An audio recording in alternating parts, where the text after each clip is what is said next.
Hi everybody, welcome back to our channel. I am back with a new video, and in this video I'm gonna let you guys know the ways to see pending transaction on Coinbase.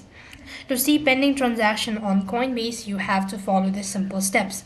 So what you have to do is, first thing first, make sure that your device is connected to an internet service, and then to begin with, go ahead and open up your Coinbase application. You can do this from your web browser as well. Either way, the procedure will remain the same.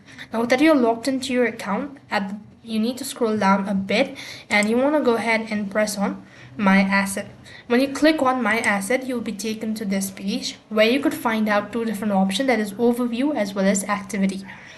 So if you go and click on activity, you could see all the transaction details that you've made throughout the year out. You could also go ahead and filter it out by weekly, monthly, or maybe yearly.